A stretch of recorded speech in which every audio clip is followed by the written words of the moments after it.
Boa noite. Quero dar boa noite aos irmãos queridos que têm aqui nos assistido. Boa noite também e sejam bem-vindos aos que compõem a nossa mesa redonda aqui, que é meio quadrada, mas vocês entendem a metáfora, né? Também me sinto privilegiado de estar diante de homens que têm se dedicado ao reino de Deus, mais do que ao Facebook, né? Na verdade, o produto do trabalho desses homens tem sido divulgado, mas certamente não o fizeram por essa razão, não fizeram pela divulgação em si, mas por amor a Deus, e isso tem sido visto através de suas vidas, e isso é bem valioso. Certamente, hoje temos visto um inflacionar de conteúdo sendo colocado na internet, despejado, de teologia ruim, teologia boa também, mas às vezes colocado de forma ruim, e é um bálsamo para nós.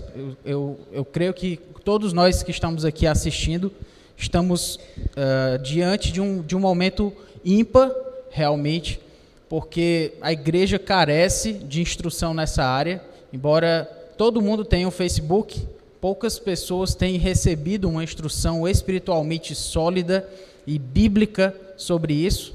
Então, graças a Deus, pela Escola Charles Spurgeon, na pessoa do pastor Cleito, que tem pensado e visionou todo esse evento, e eu sou grato a Deus por isso também. Eu quero começar com uma pergunta, quero direcioná-la inicialmente ao nosso palestrante desta noite, mas lembrando que todos podem ficar à vontade para interpelar, para complementar. A gente não tem uma segunda palestra exatamente para que vocês fiquem à vontade em responder aquilo que precisarem. Estou dando a palavra ao nosso palestrante de hoje, porque ele assim iniciou. Então, a primeira pergunta de hoje é a seguinte: a igreja deveria agir em relação a um pastor que não usa as redes sociais de forma sábia, passa muito tempo nas redes ou posta coisas sem sabedoria, por exemplo? E eu quero só complementar a pergunta. Eu lembro de um caso, não sei se foi ano passado, alguns anos atrás, de um pastor, inclusive com alguns livros publicados no Brasil, mas ele é americano, que foi disciplinado por sua igreja por questões entre uns dos problemas ali colocados foi que ele fazia das mídias sociais a sua identidade.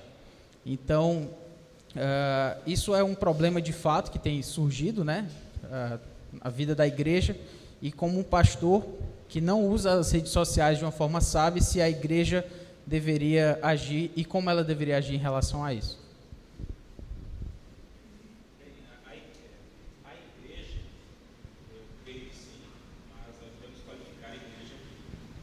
Creio que um pastor que esteja usando indevidamente as redes sociais ou nitidamente gastando muito tempo, ele deve ser interpelado pelos seus presbíteros.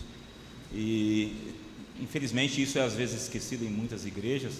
Os presbíteros não são, sim, meros administradores da igreja. Eles são, sobretudo, talvez, acima de tudo, pastores dos outros pastores da igreja, e isso inclui, obviamente, aquele que é chamado de ministro ou pastor. Então, nós vemos muitos pastores entregues a si mesmo. Então, não é às vezes de se estranhar inúmeros pastores que, durante muito tempo, escondem problemas familiares, conjugais, e isso acaba se desembocando em algum adultério, algum escândalo, porque são homens que não estão sendo acompanhados pelos seus presbíteros. Então, é de ordem, eu acho, é imperativo que os presbíteros tenham um relacionamento amigável com os pastores e que, lógico, o pastor se deixe pastorear. Eu acho que ao escolher um pastor, uma igreja, por meio dos seus presbíteros, deveria exatamente investigar isso. Se ele está disposto não somente a pastorear o rebanho de Deus, mas ser pastoreado e supervisionado e acompanhado pelos seus co-pastores.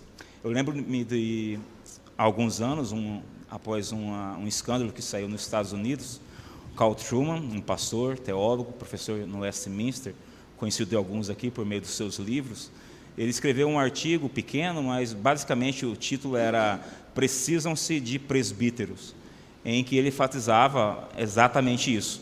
um número exorbitante de escândalos, de adultérios, que eram coisas que não acontecem de uma noite para outra.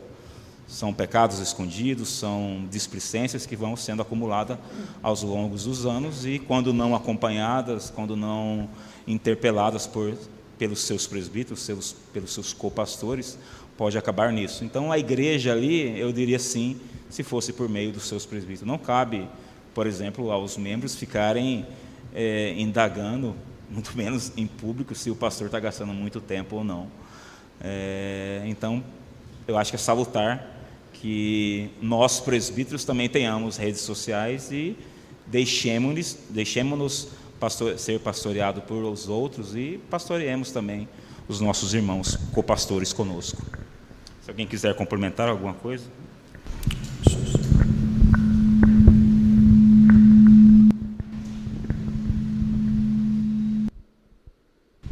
Ok.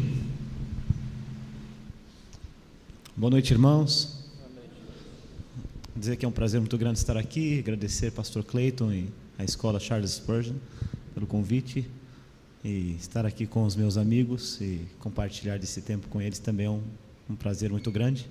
E eu quero só endossar as palavras de Felipe aqui, tanto as da palestra, aliás, foi muito boa e muito rica. Espero que todos aí tenham tido oportunidade de se beneficiar dela, como de sua resposta agora.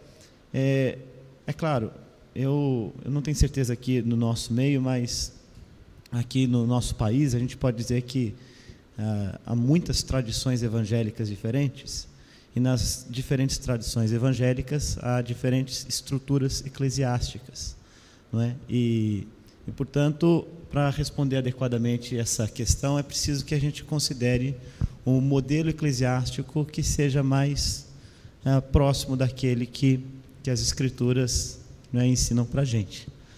E aqui eu quero também fazer a afirmação desse modelo presbiteral, porque quando a gente olha para o texto bíblico, as igrejas, mesmo aquelas igrejas que se reuniam nas casas, igreja primitiva, elas tinham ali seus líderes, né? Normalmente a linguagem da Escritura é bem plural para falar daquelas pessoas que eram chamadas para pastorear o rebanho de Cristo, né, para cuidar da vida e da alma daquelas pessoas ali que compunham a comunidade. Então, esta percepção, quer dizer, de uma igreja de liderança presbiteral, é muito importante. E isto será remédio para muitos dos problemas que podem surgir entre aqueles que ocupam posição de liderança, não é? No corpo de pastores na igreja, de presbíteros na igreja, haverá oportunidade para esse tipo de prestação de contas, não é? Para o desenvolvimento de amizades verdadeiras, profundas, e que vão suscitar a oportunidade, não é, desse cuidado necessário ali daqueles que estão nessa posição.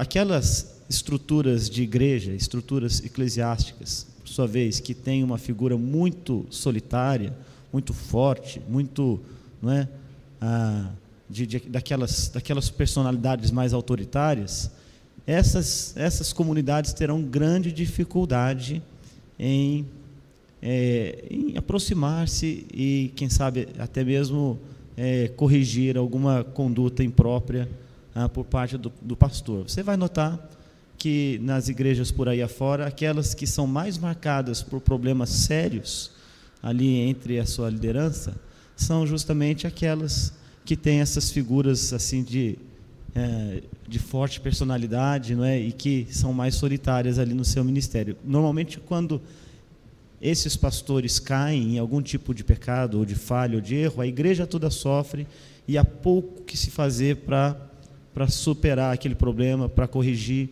né, e para pastorear aquele grupo. Por outro lado, quando você tem ali um corpo de pastores e presbíteros, né, eles terão condições de se ajudar mutuamente, né?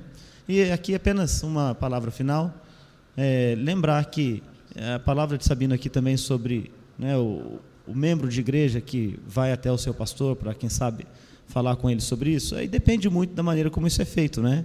O pastor, ele, em rigor, ele não está absolutamente acima da igreja, não é uma pessoa especial, diferente, né, ungido do Senhor ou qualquer coisa desse tipo, que também é uma linguagem aí muito comum, especialmente nos nossos meios assim, né, de tradição assim mais do pentecostalismo ou do movimento carismático.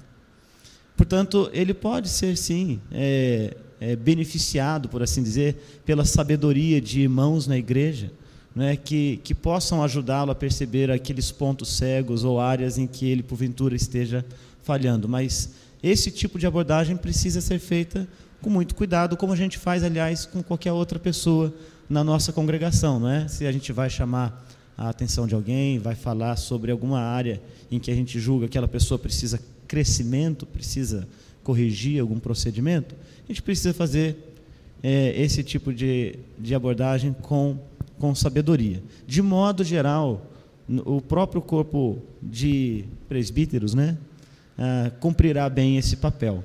Lembrar que uma das qualificações que o pastor deve ter, que a gente encontra ali nos livros pastorais, né, nas epístolas pastorais de Paulo, 1 Timóteo, capítulo 3, Tito, capítulo 1, é que ele seja sóbrio. E a ideia de sobriedade ali é alguém que é contido, não é, que refreia os seus impulsos. Então, para pensar no exemplo que você disse aí de um pastor ali que ficava ali dedicando muito tempo para as redes sociais, às vezes de forma pouco sábia, né? Quer dizer, ele de alguma maneira estava comprometendo ali uma característica, né?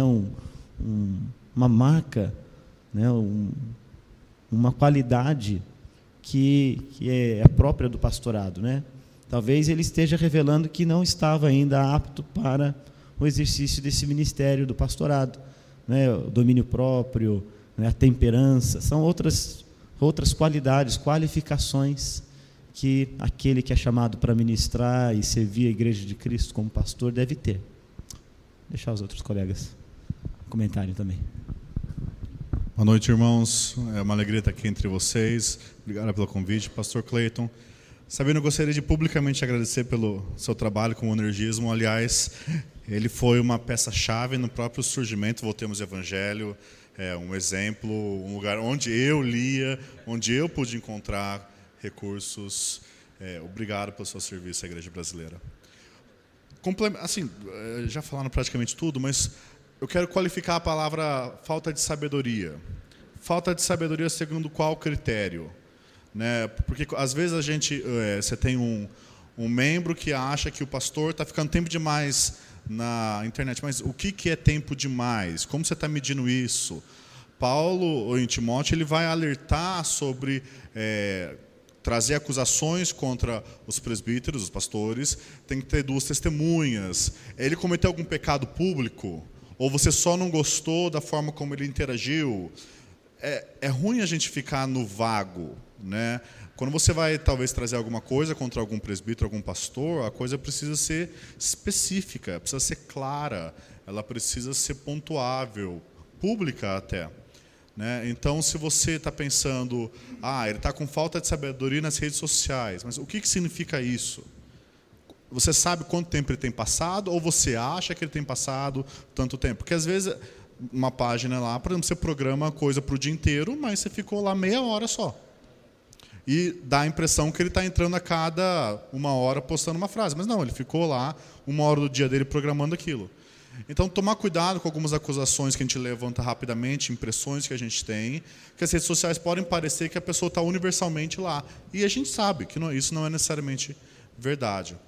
Então, meu adendo aqui seria ter um pouquinho mais de cuidado no que significa isso. Houve algum pecado explícito? Houve algo que você pode pontuar?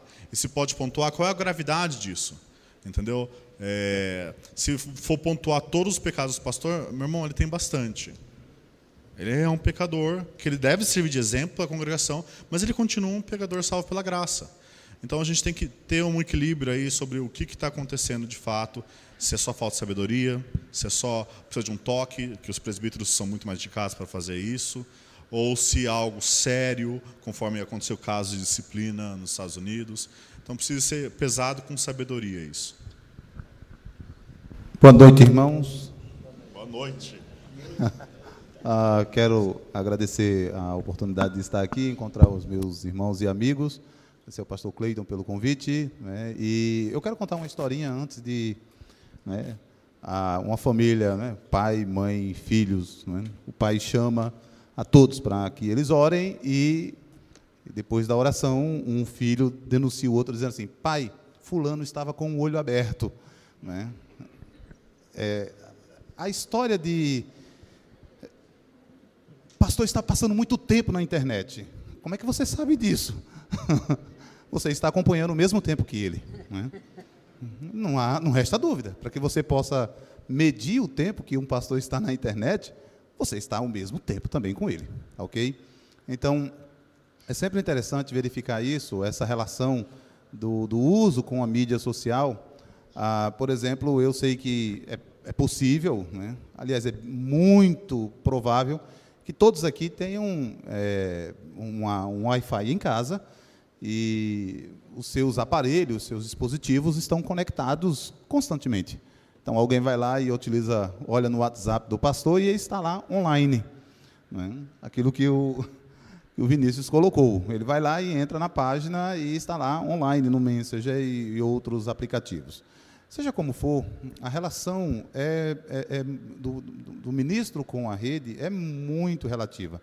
Tá? Quanto a chamar a atenção a um suposto mau uso, eu creio que exista, né, concordando aqui, eu me sinto bem confortável falando de presbíteros, não é? São vários presbiterianos aqui, sem necessariamente serem presbiterianos denominacionais.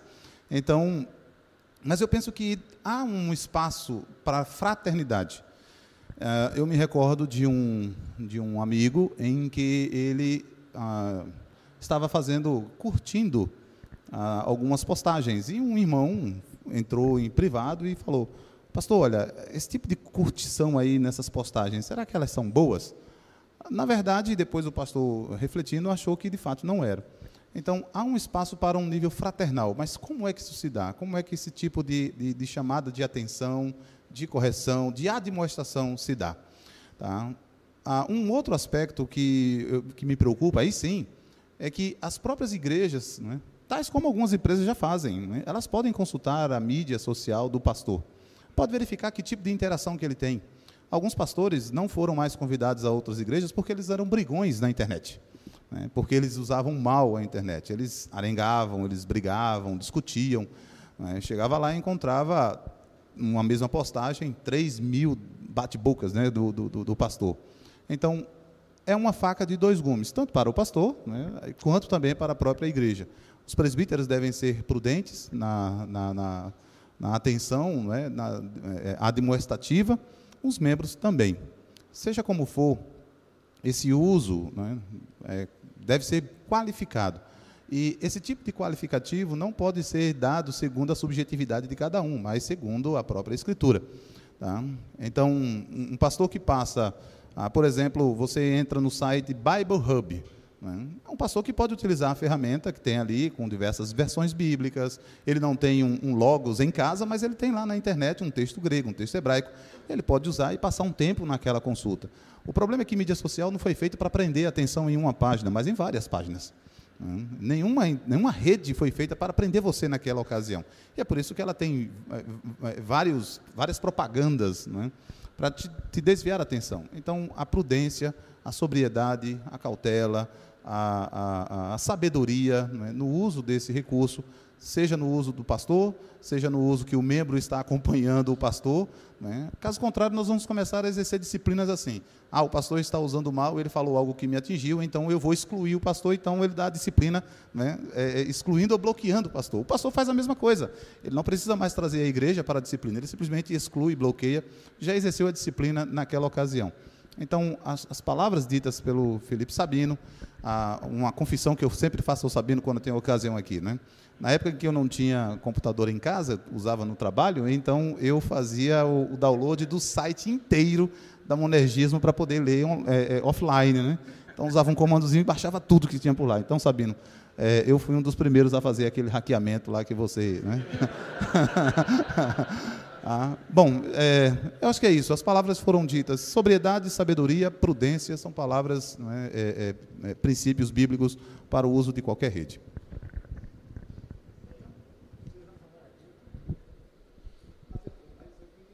O Renato é o nosso rei.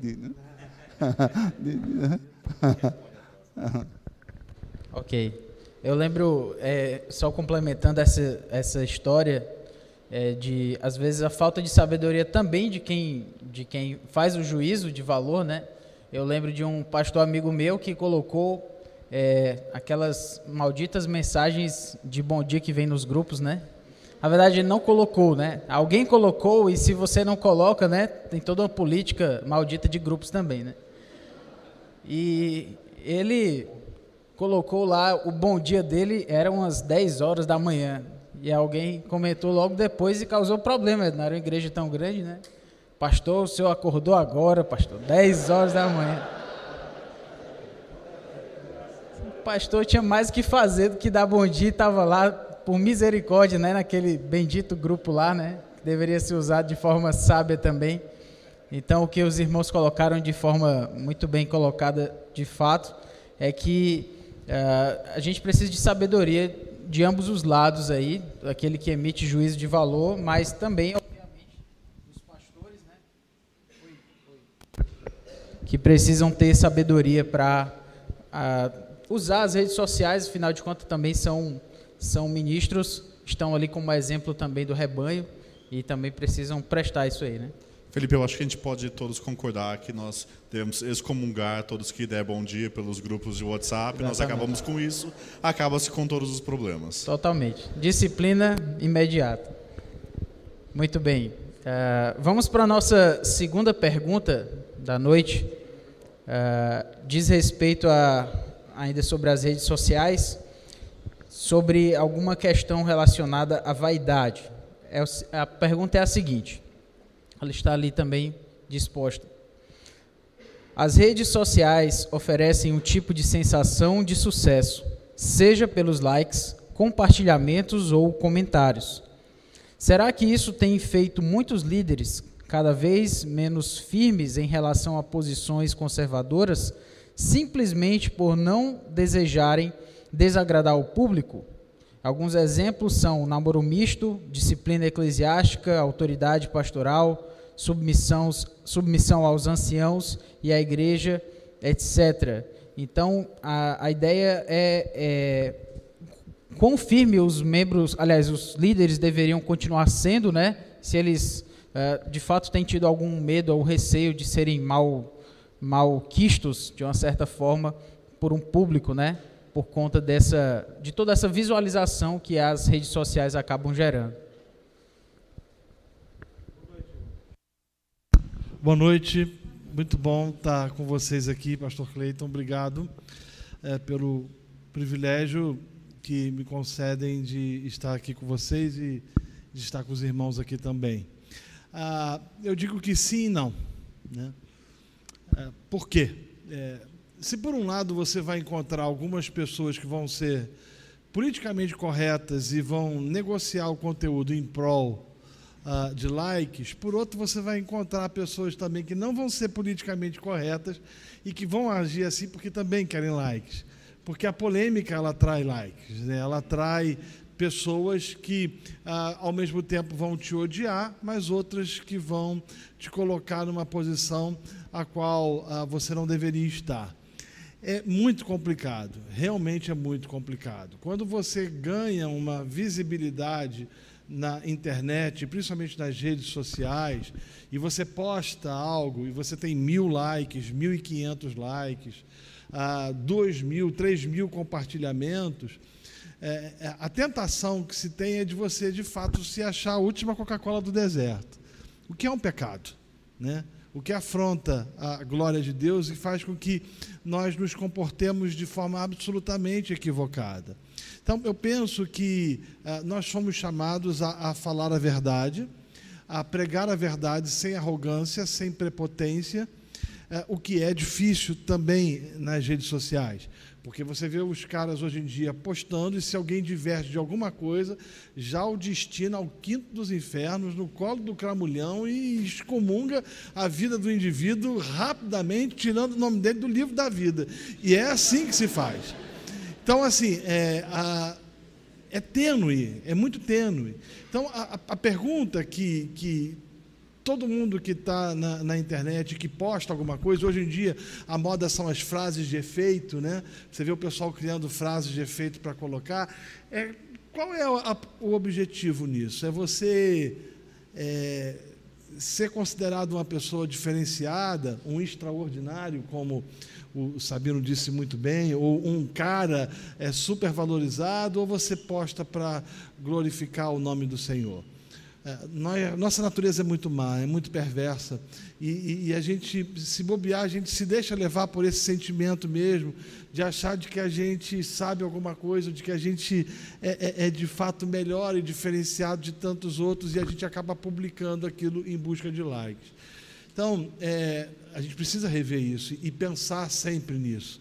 O que eu tenho esperado, qual tem sido a minha expectativa? Tem gente que vai ser politicamente correta, tem gente que vai falar que tudo é bonitinho, lindinho, maravilhoso, tem gente que vai elogiar até o Flamengo, para você perceber, né? Aquela coisa horrorosa, né? Mas tem gente que vai querer a polêmica, porque a polêmica também vai atrair likes. A questão é a motivação. Qual é a nossa motivação? Não, muito boa palavra de Renato. Ganhou um thumbs up. Muito bom. Acho que Renato acertou na mosca aí, gente. Ele acho que chamou a atenção para o maior problema que pode envolver aqueles líderes, né? Pastores, ensinadores, mestres, pessoas que têm já alguma posição de algum destaque na própria comunidade. Mesmo antes da rede social, só o fato de alguém ocupar uma tribuna e oferecer uma palavra de ensino, de direção, e que pode fazer bem para a vida, para a alma das pessoas, esta pessoa ela já está não só debaixo do escrutínio dos outros, mas também debaixo da tentação da vaidade. Eu acho que talvez esta seja das principais tentações que aquelas pessoas que podem influenciar opiniões, não é? Os formadores de opiniões, os mestres e professores, e nisto também se incluem pastores, teólogos e tudo mais, talvez seja das principais tentações que sofrem, não é? E portanto, é preciso fazer este exame do coração, não é? Para se determinar, afinal de contas, qual o objetivo daquilo que está sendo dito, não é? Seja para dizer que o Flamengo é bonito, não é? ou para descer a reia no Flamengo, não é? Seja aquele que vai seguir essa linha assim do politicamente correto, não é? de ir com o fluxo, não é? De seguir a maré, ou aquele que vai ser o do contra, né? Que vai brigar com todos e bater em tudo, porque de fato isso também vai atrair a atenção das pessoas, né? E vai fazer dele algum tipo de campeão de uma causa e tudo mais. Então, o perigo da vaidade é muito grande, muito real, muito verdadeiro, né? Ele afeta aquelas pessoas que estão nessa posição, e é preciso um cuidado muito grande. Por isso que a Escritura, mais uma vez, eu vou fazer esse destaque, chama para o ministério, né, do ensino, aquelas pessoas que são maduras, né, na fé, na sua caminhada cristã. Por isso que não pode ser um neófito, não é? Por isso que a Escritura fala que precisam ser homens no sentido pleno da palavra, porque assim eles terão melhores condições de combater essas inclinações do coração. Agora, uma segunda palavra. Vamos lá. Será que alguns pastores não se manifestam sobre namoro misto? Gente... Nem com óculos eu enxergo mais ali. Disciplina eclesiástica, autoridade pastoral, não é? Será que deixam de falar sobre isso só porque, né, querem ganhar lá? Eu vou dizer uma coisa, gente. Olha só. Tem assuntos que não são próprios para a rede social. Eu entendo que não são. Não sei como que os meus colegas aqui vão Vamos pensar sobre isso. Mas é importante que também, no exercício da sabedoria, o ministro, o pastor, o ensinador, ele reconheça que tem certos temas que não são adequados para aqueles ambientes.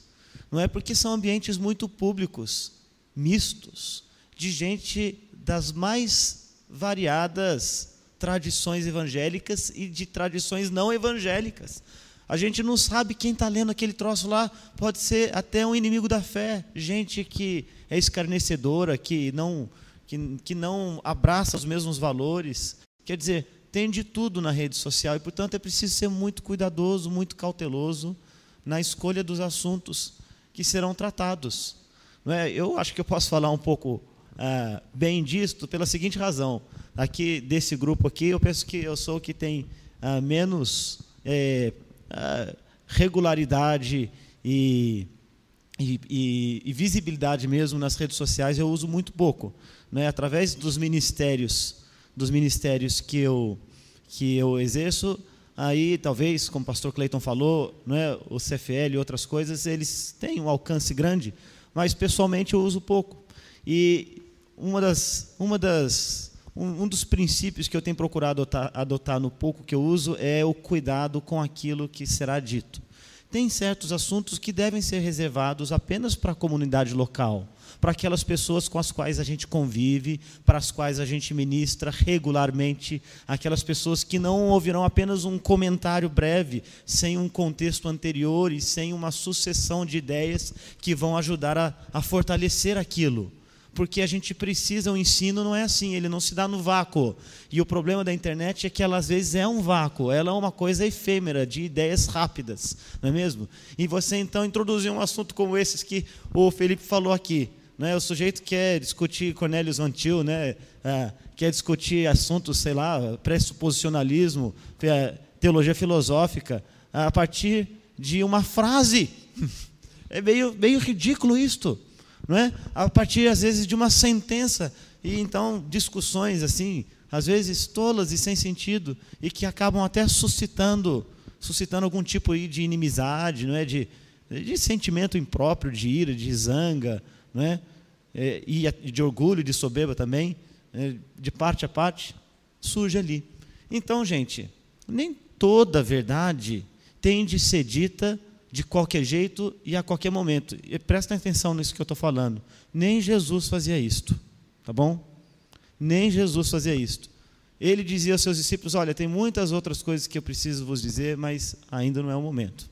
Tá? Então, a verdade ela é boa, mas isso não significa que a gente vai despejá-la de qualquer jeito, a qualquer momento, não é? E, portanto, esse tipo de cuidado sobre o que e como o ensino, né, que a gente quer promover vai ser dito, é preciso tomar. Eu acho que é um pouquinho difícil discordar da forma como o pastor Renato colocou. De fato, existem as duas coisas, aqueles que aliviam a mensagem para ter mais likes e aqueles que, como disse ele e também o Tiago, abordam questões polêmicas só também por causa disso. Desejoso de aparecer, de likes. Mas eu creio que no nosso contexto, assumindo, no contexto dos que abraçam de fato a teologia reformada, eu creio que esse outro lado é a maior tentação nossa. Nós gostamos de falar das coisas polêmicas, nós gostamos de tocar naquelas coisas exatamente que a gente sabe que vai ferir inúmeras pessoas. E eu não vejo, pelo menos no nosso meio, esses assuntos não tratados, mas sim tratados de maneira indevida, como o Tiago colocou, muitas vezes por meio de deboche, por meio de ironias, e isso não é construção, isso não é teologia. Isso você vai, no máximo, conseguir irritar algumas pessoas e iniciar um debate. Isso não é instrução, isso não é exegese, não é nada. Isso é birra de criança por meio de uma rede ampla como o Facebook, o Twitter. E o problema do desejo de postar essas coisas polêmicas é a pessoa se consumir nisso. Ela passar o dia e as semanas imaginando qual vai ser a nova tirada, a nova piada, a nova ironia, o novo deboche que ele vai lançar e atacar até mesmo aqueles que são parceiros seus, são copastores seus, são pessoas que lutam da mesma forma como ele, pela causa do Evangelho, mas com pequenas diferenças aqui e acolá. E esse é um dos grandes problemas das redes sociais, quando mal usadas, é brigar por coisas secundárias. Ninguém briga. Eu nunca vi briga na internet se Jesus é Deus ou não. É sempre por coisa secundária. E eu gosto muito de seguir o John Piper, porque ele é um dos poucos que eu sigo que cita a Bíblia. A maioria das pessoas não citam Bíblia, porque isso não dá muito like. Isso aí eu conheço. Eu quero citar algo diferente, mesmo que seja verdadeiro, mas algo polêmico, que vai causar discussão e vai causar likes. Isso traz um pouquinho, virando um pouquinho o jogo aqui para nós, que muitas vezes nós não sabemos nos comportar nas redes sociais no sentido de debates. O que eu vejo nas redes sociais é como se, quando surgem essas polêmicas, parece time de futebol. Mitou, eu fico desse lado, vai. E você não vê construções de argumentos, você não vê pessoas, você vê quase um time de futebol, um torcendo para um lado, outro torcendo para o outro, alguém mitou, lacrou e qualquer outro termo que você queira usar na atualidade. E não serve para absolutamente nada. Não serve para absolutamente nada, além de difamar o Evangelho. Esse tipo de coisa que às vezes, por exemplo, às vezes eu publiquei uma coisa lá no meu perfil, um pouquinho mais provocativa, num tom que eu considerei bom, estava tendo uma discussão com meus irmãos presbiterianos sobre questões batistas, eis que entra alguém lá e já começa a chutar a barraca. Ou conversando com irmãos carismáticos, e alguém já vai e chuta as coisas como se sem amor, sem contexto. É aquilo lá, a gente quer discutir coisas secundárias, às vezes terciárias, de coisas bem específicas, mas o simples da sabedoria, do amor ao próximo como a ti mesmo, a gente não quer. Porque isso não traz orgulho, né? Isso você não pode se honrar nessas coisas. O amor humilha. O amor vai levar você a considerar o próximo acima de você mesmo, a mudar a forma como você tecla, a mudar.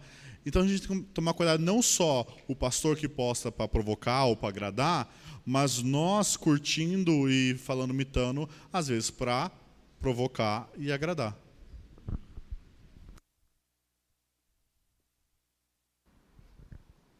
Tá ligado? Agora. Tiago falou que dos colegas aqui, né, nós 5, ele seria o menos que interage na mídia. Você tem Facebook, não tem? Eu encerrei a minha conta no Facebook desde junho do ano passado. Então eu estou, em termos vaidoso, eu vou, entendeu? Eu sou mais humilde nesse caso, entendeu? Irei colocar no meu Instagram que eu não tenho Facebook, então você tem. Vaidade é uma coisa que todos nós somos inclinados. Em algum momento nós seremos vaidosos. Seremos vaidosos na quantidade de livros que nós lemos, na quantidade de citações que nós conhecemos, na quantidade de páginas que nós seguimos. Nós seremos sempre vaidosos. Não há absolutamente como sondar as motivações dos outros quanto àquilo que eles estão fazendo na rede. Em algumas ocasiões nós podemos encontrar pistas. Por exemplo, no diálogo sofista, Platão, ao definir o sofista, depois de... Oi? Vamos longe, né? Ao definir o sofista, numa das últimas definições, ele chama o sofista de eristikon. Erística é uma palavra conhecida para o debate. E eu acho bem interessante o que ele vai dizer, o que seria esse tipo de debate. Erístikon é amantes de debates. Amantes de debates. Eles não podem ver uma frase, como o Tiago ali colocou, não pode ver uma frase que ele já problematiza, né, aquela frase. E isso faz com que, na rede social, em termos de teologia e de filosofia, nós encontremos a maior concentração de teólogos por pixel quadrado. Né? Todo mundo sabe teologia. É a velha teologia dos 5 minutos. Em todo debate, o cara vai lá, ele vai no Google, acha uma resposta e volta, e ele pode postar ali com maestria, como se ele tivesse parado, analisado. Então, o que seria o erístikon? Platão, no Sofista, continua dizendo que o erístikon é aquele que é capaz de perder tempo e sacrificar os seus negócios pelo debate. Ou seja, ele tem coisas mais importantes para fazer, mas ele sacrifica aquilo. Ele poderia estar aconselhando um filho, ele poderia estar, sei lá, estudando alguma outra coisa, mas ele vai lá e participa do debate. Isso não é somente questões de pastor, né, se me permitem, a minha razão de ter trancado, desativado a conta no Facebook, era exatamente uma dessas. Né? Eu não podia postar nada que todo mundo vinha lá. Aí eu aprendi a não começar a responder. Diferente de alguns colegas que respondem, eu parei de responder. Em seguida, a gente vai percebendo que, pelo menos no cenário evangélico mais próximo a mim, já que o Facebook é agrupado, né, por interesse, então eram calvinistas e arminianos debatendo, daqui a pouco molinistas, e eu me peguei naquilo também. Né? Eu tenho uma forte inclinação ao debate. Eu tenho isso. Na história da disciplina, você tem duas disciplinas, apologética e teologia polêmica. Apologética é aquela que tratava com a defesa do cristianismo quanto aos de fora. Mas parece que a teologia polêmica que tinha em Princeton é aquela que era voltada para os debates internos do cristianismo. Então, nós não sabemos mais e confundimos as duas coisas. Tratamos aquelas questões que são internas, né, como as maiores ou as mais dignas de debate. Quando, na verdade, o inimigo é o incrédulo. Quando, na verdade, o inimigo está lá fora e não aqui dentro. Eu não estou dizendo que não haja um espaço para que a gente discuta nossas diferenças, mas é aquilo, há lugares para isso. Então, por exemplo, eu me lembro de algumas últimas postagens. Um texto do Jonathan Lehman sobre razões por que a igreja local é importante. Então, mas é necessário ser, de fato, cauteloso quanto a isso. O que você está postando? No começo do cristianismo, nós tínhamos coisas que eram voltadas apenas para os cristãos, dito entre os cristãos, falado entre os cristãos, mas hoje nós vemos na internet, não mais assim, isso de modo sem prudência. Tudo é discutido, mesmo esses temas. Isso, disciplina arcana, ou do arcano, né? Disciplina daqueles que estavam sendo preservados. Mas nós vemos esses temas sendo discutidos. Tá? Disciplina eclesiástica é uma coisa complexa, aí a gente vai lá e discute, e todo mundo sabe o que é disciplina eclesiástica. A doutrina da Trindade, todo mundo sabe o que é a doutrina da Trindade. Eu me recordo recentemente a discussão sobre a geração eterna do Verbo. Não é? Caramba, não é? Eu via moleques, não é? de 15 anos, 16 anos, xingando o N. Gruden. Não é? Entendeu? Quer dizer, o camarada leu um texto e ele já se acha o teólogo. Aquela disciplina que o indivíduo gastaria 4 anos dentro de um seminário como Charles Spurgeon, ou como no Martin Bucer, ou fazendo o CFL, ou estudando no Presbiteriano, ou em qualquer outro seminário que, de fato, valoriza a teologia, o cara acredita que ele pode aprender isso rapidamente ali, em 5 minutos, na consulta no Google. É, de fato, assim, a palavra que eu penso que tem que ser resgatada é prudência. É prudência. Tá? Então, considere isso. Tá? Considere isso, que eu acredito que nós vamos tentar ver se nós estamos sendo amantes, erísticos, tá? Ou interessados mesmo pelo aprendizado e pelo ensino, né? Pela verdade. E quando você recebe o pedido de amizade de Jacob Armínio ou de João Calvino? Eu tinha tomado uma política... Olha, esses dias eu recebi de Jonathan Edwards. Viu, Renato? Eu tinha uma política quando eu usava o Facebook, mas eu já migrei para o Instagram, então adotando a mesma política. Se você não tiver um sobrenome real no seu nome, eu não aceito o convite. Então, fulano arminiano, fulano calvinista, fulano... Eu não quero saber quem você é. Né? Na sua identidade, como é que está? A menos que você passe a usar a identidade social. Você entende o que eu quero dizer, né? Só uma coisinha rápida aqui antes do Vinícius dizer. Olha, você pode comer pizza com Spurgeon sim, viu? Você é o único, Felipe Sabino, que pode comer pizza com Spurgeon, porque o seu filho não chama Davi Spurgeon. Então pronto, tenho certeza que já comeu pizza com ele. Só complementando um pouco o que o Gaspar falou, eu estava lendo um artigo do monstro Ian Murray hoje sobre a questão dos presbíteros, já que a gente estava falando de presbíteros aqui também, e ele faz uma citação que me deixou bem humilhado. Ele fala: quanto mais você lê, maior vai ser sua modéstia. E aqui eu falo de um jovem que passou pela fase da jaula, que ainda está muito na jaula e precisa crescer em muita coisa e sabedoria. Você acha que você manja muito, você não manja. Você precisa aprender muito. Você precisa ainda sentar muito no banco, ler bastante, aprender, e daí quando você achar que você sabe bastante, daí você senta mais um pouquinho, lê mais um pouquinho e aprende mais um pouquinho. Daí quando você saber falar sem agredir, Daí você começa a participar das conversas teológicas. O problema é que, e eu já passei por isso, eu sei o que é isso. Nós, jovens, somos impetuosos, nós queremos ver o reino progredir, nós temos motivações que parecem santas, mas a nossa motivação santa nós agimos pecaminosamente, e é pecado. Se você quer contribuir para a edificação do reino no Brasil, você não faz isso destruindo o seu irmão. Não faz isso sendo tolo, não tendo sabedoria, não tendo amor, não tendo tato com quem falar. Então, calma. Eu sei que quando a gente é jovem, a gente acha que se a gente não fizer algo nos próximos 6 meses, a igreja no Brasil vai acabar. Não vai. Cristo vai ter a igreja dele até ele voltar, porque a igreja é dele, não é sua. A igreja vai avançar contra os portões do inferno e vai perseverar. Então, um pouco mais de humildade para nós jovens, que nossa idade ela carece disso. Principalmente, muitas vezes, com relação ao seu pastor. Você leu lá um artigo do Jonathan Edwards e agora você já se acha o Edwards do século XXI. Rapaz, você está longe disso. Você precisa aprender muito mais ainda. E, conforme você vai aprendendo um pouquinho mais, você vai vendo que você pode ler Edwards, mas daí quando você vai conversar com aquela irmãzinha da igreja, ela não entende Edwards. Ela não vai entender as definições teológicas que você está falando.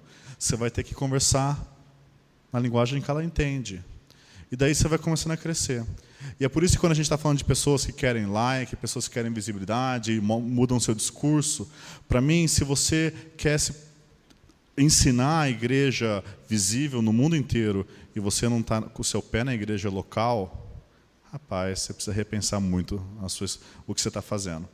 Porque se você não está ensinando nem aquele que você vê, como você vai amar aquele que você não vê na internet? Muito bem. Complementando um pouco o que foi falado aqui, eu gostei muito do que o Tiago colocou, como a rede social ela carece de contexto, né? E carece de contexto e as pessoas, mesmo com contexto, muitas vezes não sabem ler. Já vi várias vezes na internet, alguém coloca assim, veja esse vídeo, ele é muito instrutivo. Aí coloca um título lá, né? E aí vem um comentário embaixo, geralmente o comentário é assim, não vi o vídeo, mas a minha opinião é essa, né? E realmente um lugar em que... A gente fez até uma campanha no Voltemos ao Evangelho um tempo atrás, leia antes de comentar. Rapaz, o que aparece de gente, não li, mas a minha opinião é... Então, exatamente. E como foi bem colocado, num lugar em que o contexto carece, tratar de assuntos difíceis, né? É bem fácil de gerar mais problemas do que solução, né? Então, Deus nos ajude, nos dê sabedoria e prudência, né?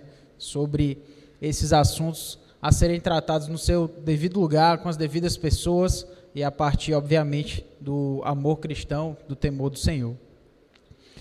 Eu tenho mais uma pergunta aqui, e ela é a seguinte: alguém, membro de uma igreja, posta fotos sensuais e curte postagens indignas nas redes sociais. Um cristão, membro da mesma igreja, ofendido por tais práticas, poderia aplicar os passos de Mateus 18, 15 a 17 em relação a essa pessoa?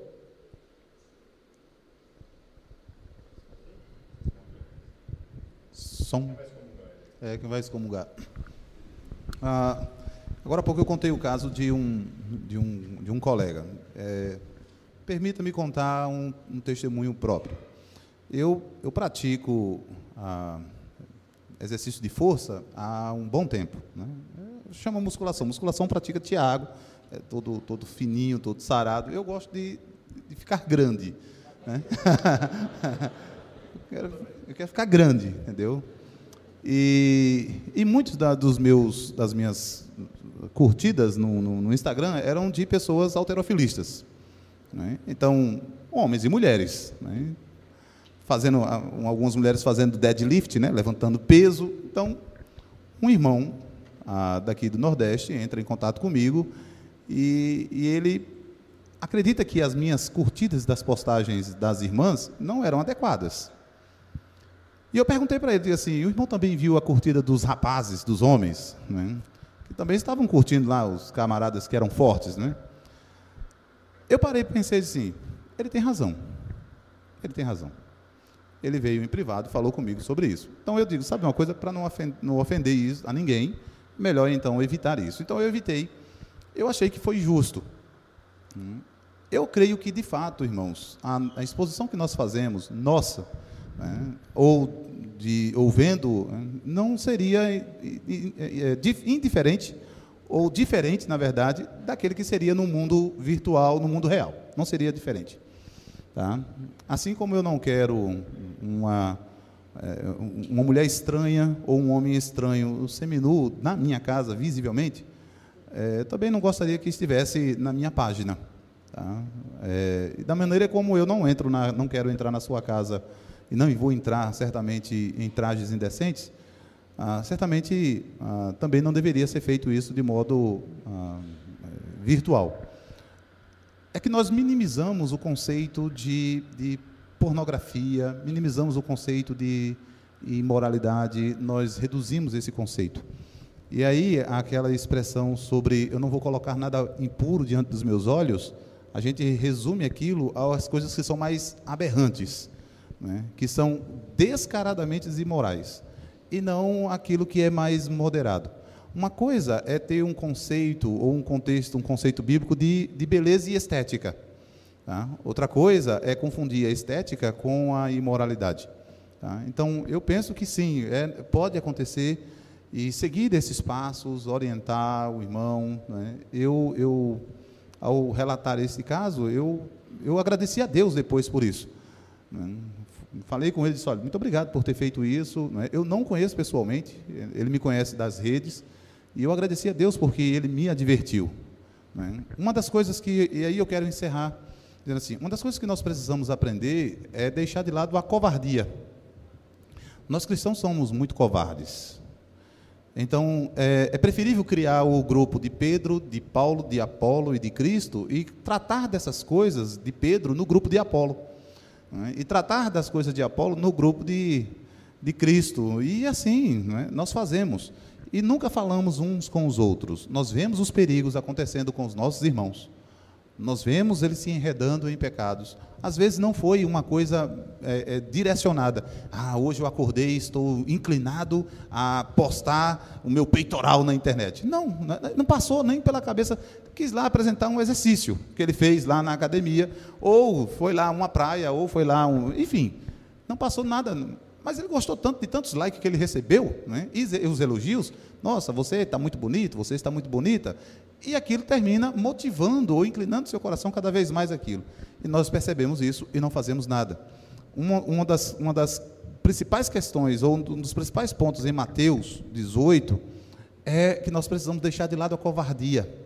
Né? Nós vemos o perigo, um irmão caminhando em perigo, e não o avisamos, e não lhe advertimos. E a rede social, nesse caso, pode ser um perigo imenso. Tá? Algumas questões de você clicar. Né? Uma pergunta básica: se alguém digitasse na sua linha de pesquisa alguma palavra relacionada à área de pesquisa da biologia, sexualidade, o que apareceria? Então, é necessário ser cauteloso com isso também. Eu penso que sim, que pode um irmão amorosamente, né, de modo cristão, chamar a atenção de outro, adverti-lo, olha, vê bem o que é que tu estás fazendo, veja bem, moça, o que é que você está postando, veja bem, rapaz, o que é que você está postando. A imoralidade não pende somente quando as moças postam sensualmente, mas também dos rapazes, tá? Também dos próprios rapazes também, ok? O pecado não é da imoralidade ou da sensualidade, não é somente das moças, também dos rapazes, ok? Só seguindo o raciocínio aqui de Gaspar, é isso mesmo, está coberto de razão. É preciso, em amor, chamar a atenção daquelas pessoas que, porventura, voluntária ou involuntariamente, esteja causando tropeço para o outro, né? Normalmente é por causa de questões assim mais conectadas com a sexualidade, com a sensualidade. Isso será razão assim de alguma dificuldade para as pessoas normalmente, né? Pode ser que alguma outra questão publicada também suscite, né, a necessidade de algum tipo de de abordagem, assim, não é? Não apenas questão da sexualidade ou da sensualidade, mas talvez alguém que mostra pouca sabedoria no trato com o outro, lida com a pessoa de modo assim orgulhoso, não é? Soberbo, não é? Escarnece do outro, quer dizer, há tantas outras coisas, expressões de ira que se vê lá também. Então, é possível chamar a atenção da pessoa. Eu quero fazer 2 destaques aí para o texto que foi empregado ali. Primeiro que Jesus, quando ensina sobre disciplina, ele fala em ganhar a pessoa, não é? E esse é talvez o ponto mais importante de toda forma de disciplina que possa acontecer assim no ambiente da igreja. É importante que aquele que está ofendido, não é? Que vai chamar a atenção do outro que o ofendeu, que ele o faça com esse propósito de ganhar o outro, não é? E para isso também é preciso muito cuidado na maneira como se faz a abordagem, não é? Que se apresenta ali o argumento, né? De como aquilo possa ter ferido, né? A consciência, a sensibilidade da pessoa ofendida. Porque se ele não souber abordar o outro que ofendeu, em vez de ganhar, ele vai recrudescer ainda mais, não é? Vai piorar a situação. Agora, rede social não é igreja, né? E você tem gente de todo lado lá, não é? E de várias denominações, igrejas diferentes. E, portanto, a disciplina, ela em rigor acontece num ambiente eclesiástico, não é? No ambiente da comunidade pactuada, onde você tem os seus membros visíveis e com os quais você tem um pacto de prestação de contas e de amor mútuo, não é? E tudo mais. Então, para a gente pensar em termos disciplinares, isso aí vai acontecer especialmente se você estiver lidando com um membro da sua própria comunidade, da sua própria igreja. Se for um dos seus amigos de Facebook, talvez pessoas que você nunca tenha conhecido pessoalmente, então, talvez a expressão mais adequada seja outra, né? Ainda que, de fato, seja uma forma de disciplina, não é nos termos daquilo que Jesus ensina ali. Né? É uma palavra de alerta, de ensino, uma expressão de amor até, que você tem para com o outro, mas só quero fazer o destaque aí de que ali a gente está pensando no ambiente da comunidade local, tá bom? A gente não vê muito Mateus 18 sendo praticado no nosso meio. E um problema adicional é que, ligado à covardia, mencionado pelo pastor Gaspar, existe também a perda do objetivo destacado por Tiago, mencionado no texto, para ganhar o seu irmão. Então, em geral, infelizmente, essa covardia ela vem acompanhada de fofoca. A pessoa, em vez de abordar o irmão ou a irmã, ele comenta esse caso, essa falta de sabedoria, sensualidade com outras pessoas. Então, essa pessoa nunca trata esse pecado que ela acha que o seu irmão cometeu, mas comete um outro pecado, de difamação, de fofoca. E, como eu disse, Mateus 18 é bem pouco praticado no nosso meio, pois Cristo fala claramente sobre a questão de perdão, de confrontação, e talvez não somente relacionada a essa ideia de sensualidade, redes sociais. O que nós mais vemos nas nossas igrejas são pessoas que não se conversam mais, a despeito de Cristo dizer que se você tiver algo contra o seu irmão, você deixa a sua oferta e vai lá repreendê-lo. Uma injunção, se nós pegarmos outra passagem paralela, que Cristo coloca também contra aquele que acha que o outro irmão pecou contra ele. Ou seja, tanto o ofendido quanto o ofensor, ele tem obrigação de procurar um ao outro.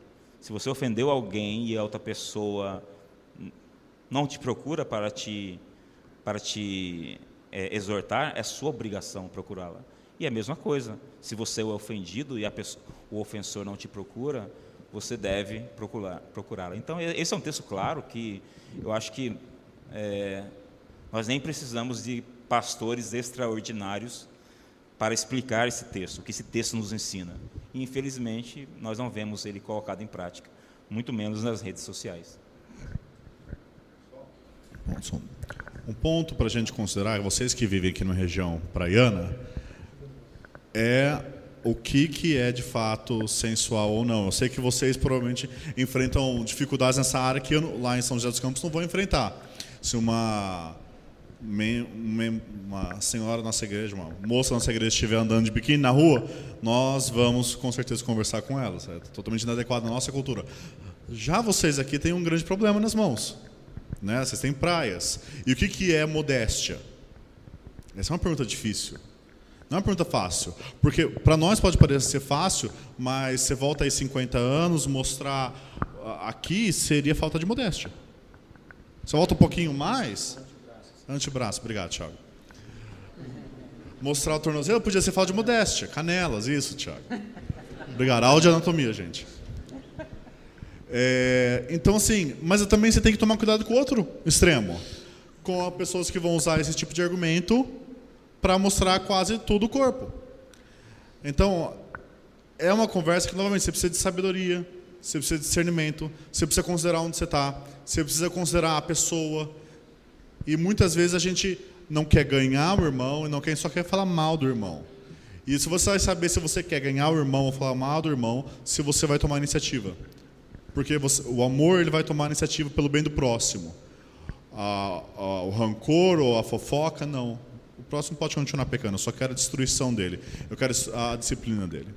Um outro ponto seria, dependendo do caso... dependendo da gravidade do caso, a gente não estaria mais em Mateus 18, a gente estaria em 1 Coríntios 5, onde, dependendo da publicidade do pecado e da gravidade do pecado, a coisa escala bem mais rápido, e Paulo já disciplina a pessoa e já orienta a igreja a disciplinar a pessoa. Mas daí você teria que ver cada caso a caso, a gravidade da questão, se é muito público, se o nome de Cristo está sendo difamado e outras questões. Uma coisa interessante é que quando o cara está na igreja local, na comunidade visível, na igreja visível, ele pode ver uma coisa errada, mas ele vai se omitir. Mas no Facebook, que lhe proporciona um castelo de proteção, ele tem a ousadia, às vezes, de falar o que não deveria ser falado. E essa falta de equilíbrio traz problemas significativos. Numa comunidade local pactuada, os membros precisam lidar uns com os outros e confrontar uns aos outros em amor quando necessidade há. Mas nem sempre isso tem que acontecer no Facebook, porque é fácil fazer isso lá. É fácil você mandar uma mensagem para o seu irmão inbox ou pelo WhatsApp, dizer, olha, isso está errado. Mas se você pegar a mesma pessoa, ela não vai ter a coragem de fazer isso na comunidade local dela, porque ela não está disposta a enfrentar a situação, nem tampouco olhar para o indivíduo olho no olho. E isso traz problemas. A gente precisa entender que o Facebook ele não pode ser, como o Augusto Nicodemos diz, o castelo dos covardes. Nós precisamos usar o Facebook para a glória de Deus.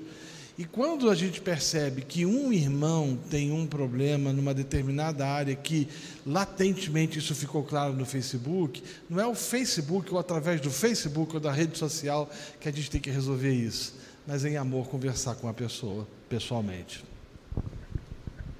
Evitar que também aquelas postagens genéricas, sabe? Você vê a irmãzinha fazendo tudo, daí você escreve genericamente para todo mundo ler. Né? Tipo, gente, falta de decência hoje em dia, as meninas não têm mais noção de como se vestir. Você está pecando. Você está basicamente, em vez de sendo honroso e confrontar a pessoa, você está basicamente difamando as pessoas. Essa é a mesma postura de dizer assim, olha, para aqueles que ficam mandando direto, eu tenho uma coisa a dizer, não é? Aí faz a mesma coisa, né? Quem tem ouvidos para ouvir, ouça, né? Aí solta em direto, né? Eu acho que dentro disso que os irmãos falaram e colocaram muito bem,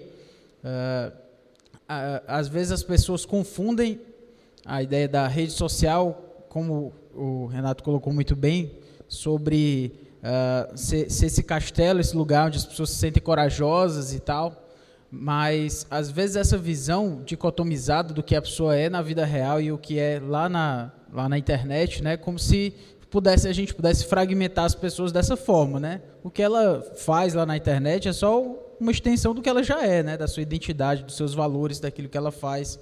Então, se ela peca lá na rede social, ela precisa ser tratada, mas como bem colocado aqui, dentro da sua comunidade local, né? não fazer uma sessão de igreja lá no Facebook, né? E começar a disciplinar alguém daquela forma, mas nunca esquecer também que nós somos um ser integral, Deus nos fez assim, e não podemos fragmentar a nossa identidade como virtual ou real, e lá na internet eu posso fazer o que eu quiser, o que importa é o que eu faço fora dela. A gente sabe que não é bem assim, e novamente, né, que Deus nos dê prudência e sabedoria para tratar de problemas eclesiásticos dentro da igreja e viver de fato para a glória de Deus, seja lá onde nós estivermos, né? Seja diante da tela ou fora dela, que Deus nos ajude nesse sentido.